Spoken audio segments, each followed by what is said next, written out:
Hello, good morning बच्चों। Teachers point पर आप सबका स्वागत है। आप जैसा जानते हैं कि मैं क्लास 10th की क्लासेस दे रही हूँ, जिसमें हमारा चैप्टर 9 सूक्त्य चल रहा है और मैं आपको हिंदी अनुवाद समझा चुकी हूँ। आज मैं आपके पास अभ्यास कार्य लेकर आई हूँ और ये अभ्यास कार्य जो है विशेष रूप से हमारा क्वेश्चन नंबर 18 पर आता है। और मैंने जब क्वेश्चन नंबर 18 आपको समझाया था, तो बताया था कि डिफरेंट डिफरेंट तरीके से ये क्वेश्चन नंबर 18 आता है और बच्चे समझ नहीं पाते कि ये क्वेश्चन कहाँ से आता है। तो देखिए, ये अभ्यास कार्य में ये जो क्वेश्चन सामने आ रहा है, ये ज़्यादातर अभ्यास कार्य से क्वेश्चन नंबर 18 में आता है और हम कैसे करते हैं वो डिस्कस हम लोग करते हैं, उस पर चर्चा करते हैं, राइट।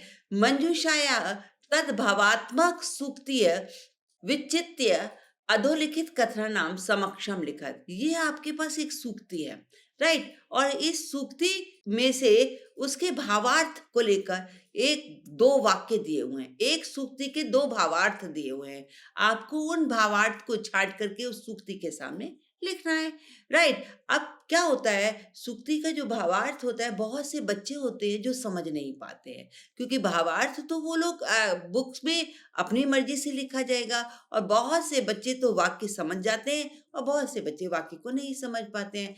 पर कोई न कोई किसी न किसी तरीके का एक हिंट जरूर दिया होता है भावार्थ में, राइट। कोई ना कोई एक जैसा सिमिलर शब्द मिल जाएगा जो दूसरों से अलग होगा, है ना। तो हमें ध्यान देना होता है और हमें देखना होता है कि कैसे हम इन भावार्थ में से स्पेशल जो उस भावार्थ का जो सूक्ति आई है उसका भावार्थ कौन सा बनेगा, इस पर विशेष ध्यान देना होता है, पूरा अटेंशन देना होता है, राइट। तो चलिए, आपके पास एक सूक्ति है, विद्याधनम महत।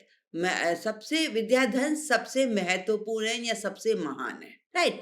अब देखिए, विद्याधनम महत। अब आप हम यहाँ चलते हैं और यहाँ देखते हैं कि हमारा विद्याधनम विद्या से संबंधित कौन सा वाक्य आया है। अब ये देखिए, एक विद्याधनम ये आया है, एक विद्याधनम ये आया है ना। अब इन्हें पढ़ते हैं और सेंस निकालते हैं कि क्या ये इसके लिए सही है। तो विद्याधनम महत्व, विद्याधनम सर्वधनम प्रधानम। विद्याधन सभी धन से श्रेष्ठ है ना। और विद्याधनम महत्व, ये विद्याधन सबसे महान है। तो आपका सिमिलरिटी निकली ना, तो ये हमारा जो बनेगा वो इसमें जाएगा, क में जाएगा। और हम यहाँ लिखेंगे आंसर, यहाँ लिखेंगे विद्याधनम सर्वधनम प्रधानम, राइट। अब दूसरा देखते हैं हमारा क्या बन रहा है। दूसरा हमारा ये देखिए, विद्याधनम श्रेष्ठ, सबसे श्रेष्ठ है ना। तत्मूलम इतर धनम, है ना। अब ये देखिए, विद्याधनम श्रेष्ठम, श्रेष्ठम और क्या है, तत्मूलम, तत्मूलम। और जब हम एक साथ जोड़ के लिखेंगे तन्मूलम, यही लिखेंगे जो हमारे पास वाक्य बन के आया है, मूलम इत्रम धनम, है ना। ये हमारे पास, राइट, ये सबसे दूसरे धनों से सबसे श्रेष्ठ है। विद्याधन जो है दूसरे धनों से सबसे श्रेष्ठ है, ओके। तो हमने देखा हमारे से विद्याधन, कोई ना कोई देखिए, विद्याधन विद्याधन आ गया और विद्याधनम में, राइट। यहाँ से भी बच्चे पहचान सकते हैं। अब आचार्य प्रथमो धर्म, आचार्य मतलब व्यवहार। अब व्यवहार सबसे पहला धर्म है। अब देखिए, पहले में ही आपके पास आ गया आचार्य, ये हमारा हो गया आचार्य। अब देखिए, दूसरा भी यहाँ पे आचार्य आ गया। तो लगभग हमारे यही जाएंगे, आचार्य तू संयुक्त है संपूर्ण फल भाग्य दे है। संपूर्ण फलों से ज्यादा व्यवहार जो है सबसे संयुक्त है, सारे फलों से ज्यादा, सारे संपूर्ण फल भाग्य से ज्यादा व्यवहार है ना, सबसे पहला व्यवहार है।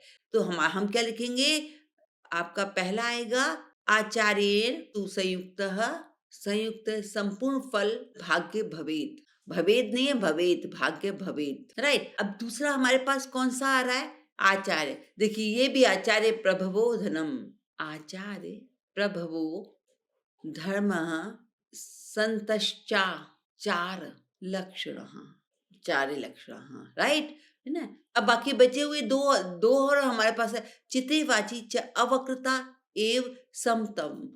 चित चित्त और वाणी में सरलता ही समतम कहलाता है, यानी चित्त और वाणी की समानता कहलाता है।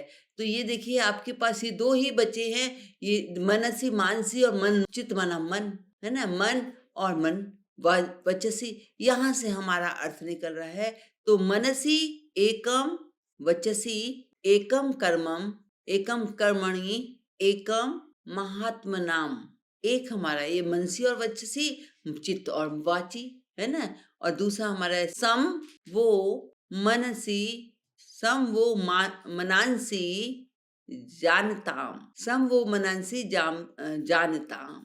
तो देखिए ये आपका क्वेश्चन, हमने क्या किया, सूक्तियों के जो भाव लिखे थे वो संबंधित भाव को उनके सामने वाक्य में लिखा, एक एक सूक्ति के दो दो भाव लिखे हुए थे, राइट? तो चलिए नेक्स्ट क्वेश्चन की तरफ चलते हैं।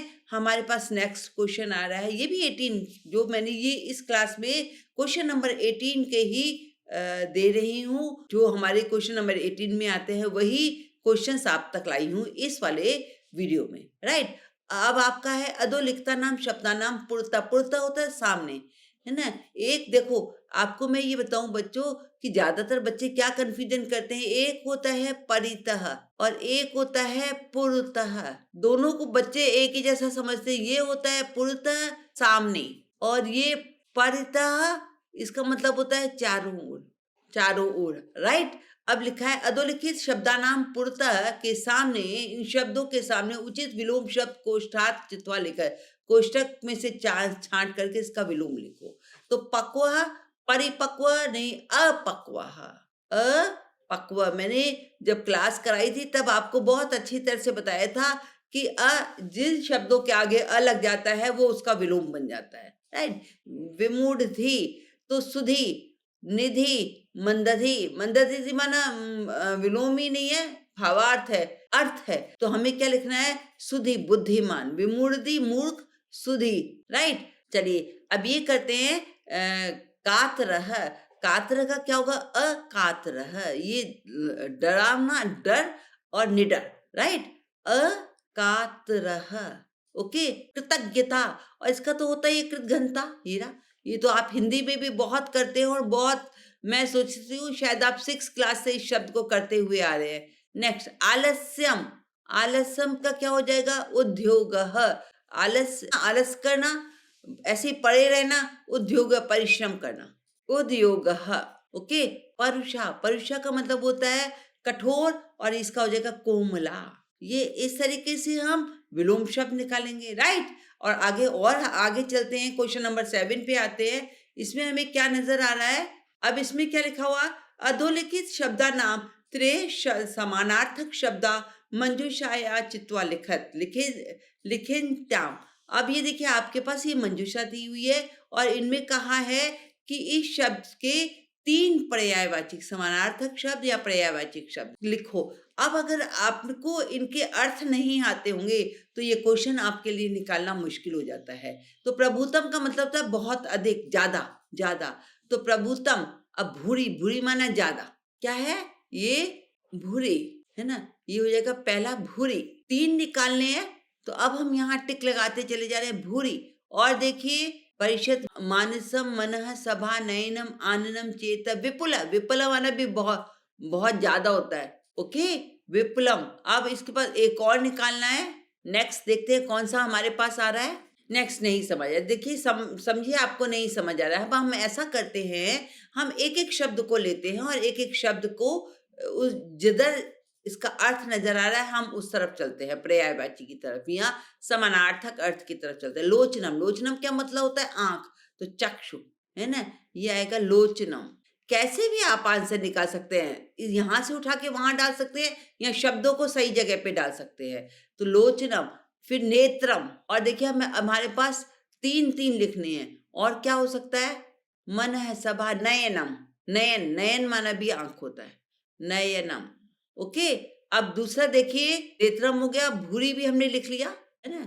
और शुभम, शुभम यानी श्रेयम, कल्याण, शुभ कल्याण, तो आपका हो जाएगा श्रेयम, श्रेयम का शुभम, शुभम। और आगे चलते हैं, परिषद, परिषद होता है सभा, परिषद, है ना? इस तरीके से हम छाटते हैं, परिषद, शुभम हो गया, परिषद हो गया। मानसम, मानसम, मानसम का मतलब क्या, मन, है ना? चित, मानसम चित, राइट? फिर ये हमारे पास मनः, मन यही होगा चितम, मनः, है ना? फिर मनः के बाद अब आप देखिए सभा, परिषद सभा, इधर भी सभा है, इधर भी सभा है, तो ये हो जाएगा सभा। नयनम हमने लिख ही लिया है यहाँ पर। आननम, आननम का मतलब था मुख, ये रहा आननम, आननम, ये भी होगा चेतः, राइट? संसद सभा, है ना? फिर बहु, बहु माना भी बहुत सारा होता है, बहु, संसद भी हमने लिख लिया, बहु, है ना? बहु को अभी छोड़ देते हैं। वक्रम, वक्रम का मतलब होता है मुख, ये देखिए मुख, आननम वक्त्रम, ओके? वदनम मुख, वदनम भी होता है मुख, वदनम, ओके?